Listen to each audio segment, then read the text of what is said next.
Salam Patriot dari Suara Patriot, kembali bersama Chandra Tua. Pada tema kali ini, kita akan membahas Partai Komunis Tiongkok, PKT, biang sinofobia sebenarnya.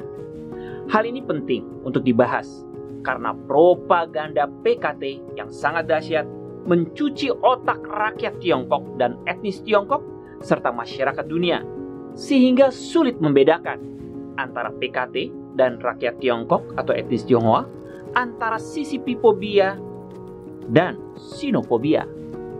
Di edisi sebelumnya sudah dibahas Tiongkok tidak sama dengan PKT. Silahkan jika Anda berkenan untuk memahaminya lebih mendalam.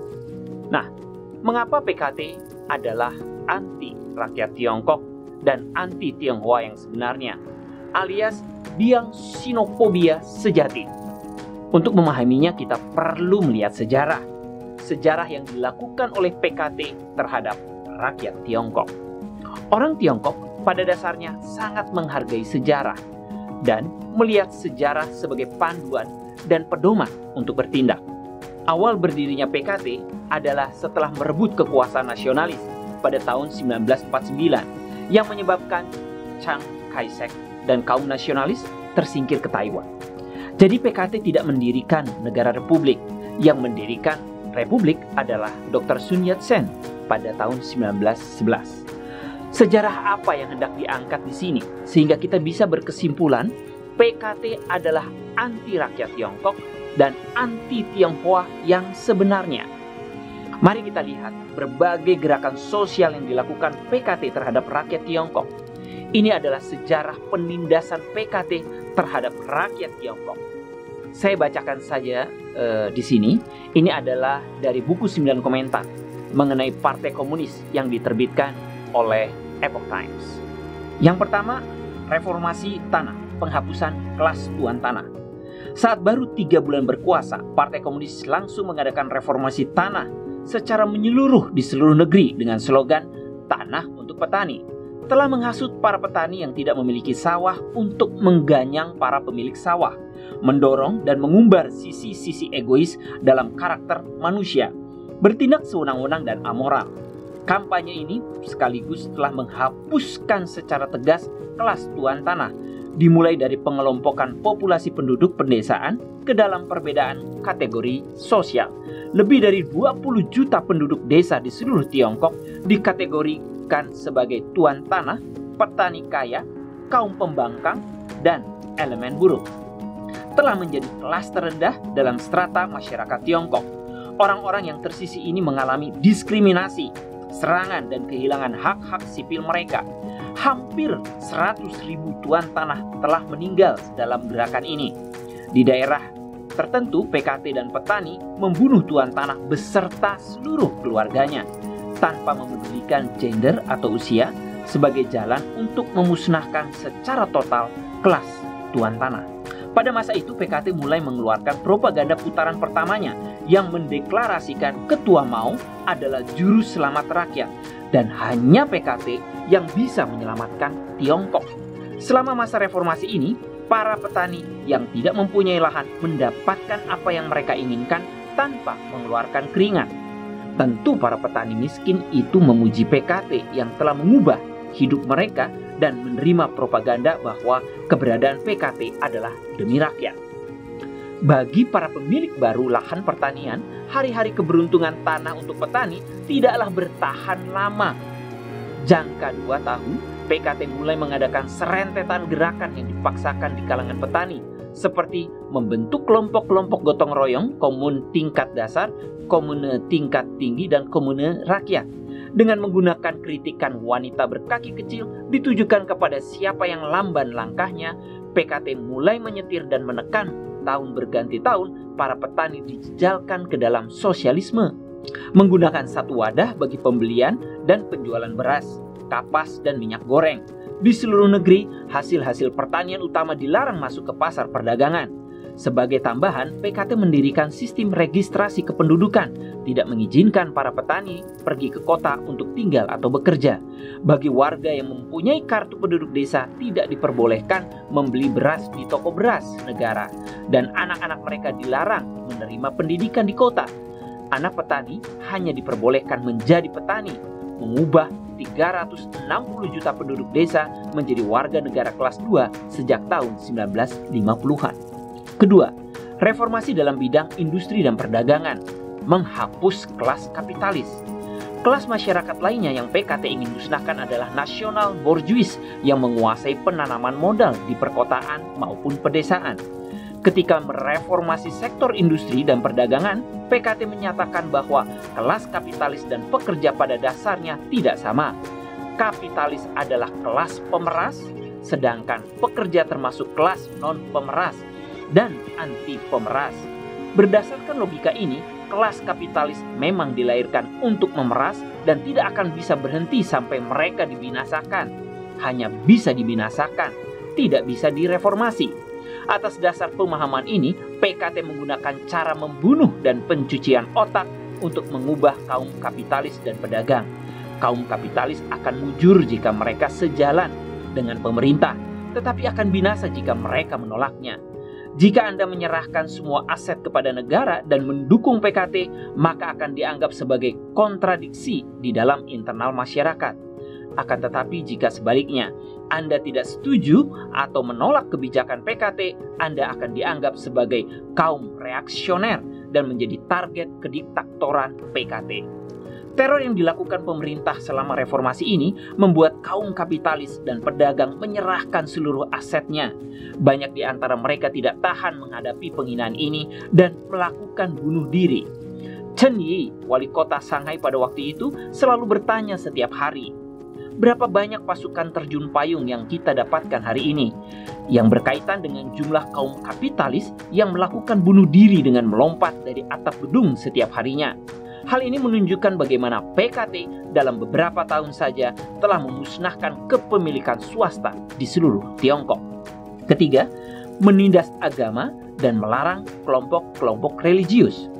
Kekejaman lain yang dilakukan PKT yaitu melakukan penindasan keji terhadap kelompok agama, aliran kepercayaan, dan melarang sepenuhnya kelompok-kelompok non-pemerintah pada awal berdirinya Republik Rakyat Tiongkok pada 1950. PKT memerintahkan setiap pemerintah daerah melarang semua agama serta semua perkumpulan dan sekte. Dikatakan bahwa kelompok-kelompok dan golongan feodal, orang kaya, kaum reaksioner, dan agen Komintang. Gerakan ini telah menghantam sejumlah besar rakyat biasa yang taat pada hukum dan percaya kepada Tuhan. Berdasarkan data kurang lengkap, pada 1950, PKT sedikitnya telah menganiaya 3 juta penganut agama, kepercayaan, dan kelompok-kelompok sekte. Di antaranya banyak yang mati dibunuh. PKT juga melakukan pemeriksaan di hampir setiap rumah tangga seluruh negeri. Bahkan altar dewa dapur yang disembah oleh petani tradisional Tiongkok pun dihancurkan. Pengeksekusian ini menguatkan pesan yang disampaikan PKT, yaitu ideologi komunis sebagai satu-satunya ideologi dan kepercayaan yang diakui. Konsep penganut patriotisme, cinta negara segera timbul.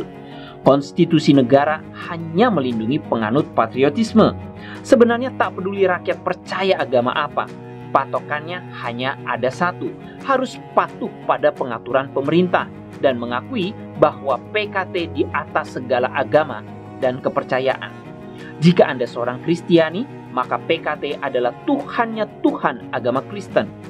Jika Anda seorang Buddhis, PKT adalah master Budanya, master Buddha. Sama di kalangan Muslim pun, PKT adalah Allahnya Allah. Bicara tentang Buddha hidup, lama dalam agama Buddha Tibet, PKT akan campur tangan dan menentukan siapa yang akan menjadi Buddha hidup. Garis dasarnya ialah PKT tidak akan membuat Anda mempunyai pilihan, hanya berkata dan mengerjakan apa yang PKT suruh katakan dan kerjakan. Para pengikut harus mengusung kepercayaan agama masing-masing untuk menjalankan titah partai. Jika tidak, akan menjadi sasaran penghancuran dan kediktatoran. 4. Gerakan anti sayap kanan, menumpas yang berpikiran beda berskala nasional.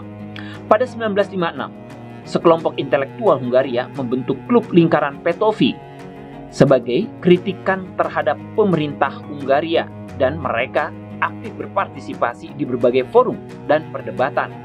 Kelompok ini mencetuskan gerakan revolusi nasional Hungaria yang akhirnya berhasil ditumpas oleh tentara Soviet. Mao Zedong segera mengambil pelajaran dari peristiwa ini. Pada 1957, Mao mengajak para intelektual Tiongkok dan kelompok non-komunis untuk membantu PKT membenahi kinerjanya. Gerakan ini terkenal dengan slogan Gerakan Ratusan Bunga yang merupakan kependekan dari slogan Biarkan 100 bunga bermekaran dan 100 sekolah saling bersaing intelektualitasnya. Tujuannya adalah memikat keluar elemen-elemen anti partai dalam masyarakat. Dalam suratnya kepada pemimpin-pemimpin partai di daerah pada awal 1957, Mao Zedong mengutarakan maksudnya, membujuk ular keluar dari liangnya dengan seolah-olah memberikan mereka kebebasan mengungkapkan pandangannya untuk membantu Partai Komunis memperbaiki diri. Slogan-slogan yang ada saat itu sangat mendorong masyarakat untuk berbicara terbuka dan berjanji tidak akan ada pembalasan dendam Partai Komunis, tidak akan memotong kunci rambut, memukul dengan tongkat, tidak memasangkan topi ataupun tidak pernah membuat perhitungan setelahnya. Maksudnya, partai tidak akan mencari kesalahan, membuat serangan, memasang label, ataupun membalas dendam.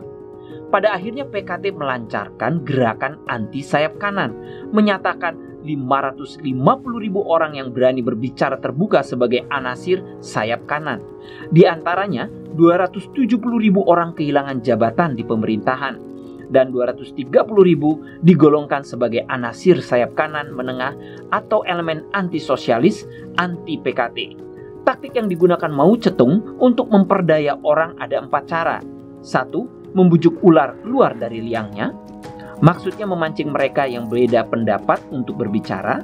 2. Mengumpulkan kesalahan, serangan mendadak, satu kata menentukan bumi langit, menghukum orang tanpa hak prosedur yang sah. 3. Di depan umum berkata menyelamatkan orang, padahal sebenarnya menyerang orang tanpa ampun. 4. Memaksa orang mengkritik diri sendiri dan hal kecil dibesar-besarkan tanpa batas. Sejak saat itu sejumlah intelektual mempunyai kepribadian ganda. Mereka mengikuti matahari merah dan menjadi intelektual kontrakan yang mengerjakan atau mengatakan apapun yang PKT minta. Beberapa di antaranya membuat jarak dari hal-hal yang bersifat politis. Intelektual Tiongkok yang mempunyai rasa tanggung jawab terhadap negara menjadi diam, tak bersuara. 5. Lompatan besar menciptakan kelaparan tiada tara, 30 juta lebih orang meninggal. Setelah melancarkan gerakan anti sayap kanan, Tiongkok mulai memasuki kondisi takut pada fakta. Setiap orang dilibatkan untuk mendengarkan kebohongan, menceritakan kebohongan, membuat cerita palsu, menghindari dan menutupi kebenaran dengan kebohongan dan rumor. Lompatan besar adalah sebuah contoh menceritakan kebohongan berskala nasional. Seluruh masyarakat berada dalam arahan roh jahat PKT telah melakukan banyak kebodohan yang tidak masuk akal, pendusta, dan yang terbohongi sama-sama saling menipu diri sendiri. Dalam kampanye kebohongan dan tindakan bodoh ini, PKT dengan paksa menanamkan sifat kejamnya dan energi jahat ke dalam pikiran para intelektual rakyat Tiongkok. Pada saat itu, banyak orang menyanyikan lagu propaganda gerakan lompatan besar. Saya adalah Raja Giok, saya adalah Raja Naga, saya dapat memindahkan gunung dan sungai, saya telah datang. Rencana konyol seperti menaikkan produksi beras melampaui 75.000 kg hektar, melipat gandakan produksi baja melampaui Inggris dalam 10 tahun dan Amerika Serikat dalam 15 tahun digembar-gemborkan setiap tahunnya, sampai kelaparan besar melanda Tiongkok yang mati kelaparan berserakan di mana-mana. Rakyat sangat susah hidup karena banyak peralatan produksi dihancurkan untuk produksi membuat baja dan banyak sawah-sawah ditelantarkan. 6. Revolusi kebudayaan. Revolusi besar kebudayaan adalah penampilan kolosal roh jahat komunis yang menyelubungi seluruh Tiongkok. Pada 1966, sebuah gelombang kekerasan baru terjadi di tanah Tiongkok. Teror merah yang gila-gilaan meliputi setiap sudut negara. Penulis Chin Mu menggambarkan revolusi besar kebudayaan ciptaan PKT sebagai berikut. Ini sungguh-sungguh sebuah malapetaka yang tak terkirakan. PKT telah memenjarakan jutaan orang hanya karena mempunyai hubungan keluarga dengan tersangka, membunuh jutaan orang, menghancurkan keluarga, mengajarkan anak-anak menjadi penjahat dan preman, membakar buku, merobohkan cagar budaya, dan menghancurkan pemakaman intelektual kuno, membuat beragam kejahatan dengan mengatasnamakan revolusi. Menurut perkiraan konservatif, para ahli bahwa yang meninggal secara tidak wajar selama revolusi besar kebudayaan mencapai jumlahnya 7,73 juta jiwa. Orang seringkali salah mengira bahwa tindak kekerasan dan pembunuhan selama masa revolusi besar kebudayaan paling banyak terjadi dalam situasi anarkis oleh masa gerakan pemberontakan, dan yang melakukan adalah Garda Merah dan para pemberontak. Namun, menurut ribuan jilid pencatatan dari kabupaten yang diterbitkan di RRT, mengindikasikan bahwa puncak kematian tidak wajar bukan terjadi dalam masa revolusi besar kebudayaan tahun 1966, saat dimana Garda Merah menguasai banyak organisasi-organisasi pemerintahan sehingga lumpuh, atau pada 1967, masa ketika antar pemberontak yang berbeda aliran berperang dengan menggunakan senjata, akan tetapi puncaknya terjadi pada 1968 ketika Mao berhasil menguasai seluruh negara dan lapisan masyarakat melalui komite revolusioner berbagai tingkatan. Pelakunya kebanyakan adalah tentara, pasukan milisi bersenjata, dan para aktivis PKT berbagai tingkatan yang dikuasai oleh pemerintah. Demi menjadikan Partai Komunis sebagai satu-satunya agama yang menguasai dunia, tidak hanya menguasai negara, juga harus menguasai setiap pikiran warganya. Revolusi besar kebudayaan membuat gerakan kultus individu terhadap PKT dan Mao Zedong mencapai puncaknya. Teori Mao digunakan untuk mendominasi segala bidang, dan pandangan satu orang harus ditanamkan di setiap pemikiran miliaran orang. Hanya ada satu Tuhan, Mao, yang boleh disembah. Hanya ada satu kitab ajaran Mao yang boleh dipelajari, hingga mencapai taraf orang tidak dapat membeli makanan di kantin jika mereka tidak mengutip perkataan Mao atau memberi salam pada Mao. Ketika berbelanja, naik bus, atau bahkan menelpon seseorang, harus mengutip salah satu perkataan Mao, biarpun itu tidak ada kaitannya. Dalam melakukan hal ini, rakyat menjadi fanatik atau apatis. Sudah di bawah kontrol roh jahat komunis. Berbohong, bertoleransi, dan bersandar pada kebohongan telah menjadi bagian hidup rakyat Tiongkok. Apakah dengan berakhirnya revolusi kebudayaan, penindasan ini berakhir? Tidak. Setelah Mao turun digantikan oleh pemimpin komunis lainnya, penindasan terus berlangsung hingga hari ini. Peristiwa Tiananmen, penindasan Falun Gong, para pejuang HAM, penindasan terhadap Kristen dan Katolik, serta Muslim Uighur yang baru-baru ini disorot.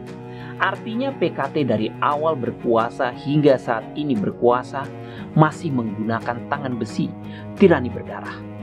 Namun mengapa bisa begitu banyak orang terkelabui? Hal ini tentu karena keterampilan PKT dalam menipu dan menindas serta membungkam, baik itu di dalam negeri Tiongkok dan masyarakat di dunia. Karena PKT sejak awal memahami betapa pentingnya propaganda melalui media khususnya, agar dirinya selalu tampak benar dan mulia.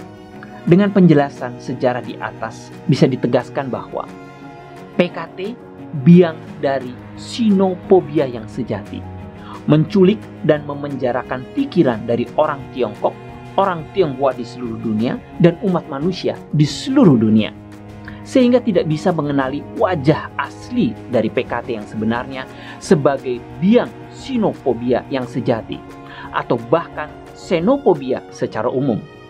Karena watak dasar PKT berlandaskan filosofi pertempuran, class struggle, yang selalu menyulut pertempuran tiada henti. Terima kasih. Salam Patriot. Saya Chandra Tua, mohon undur diri.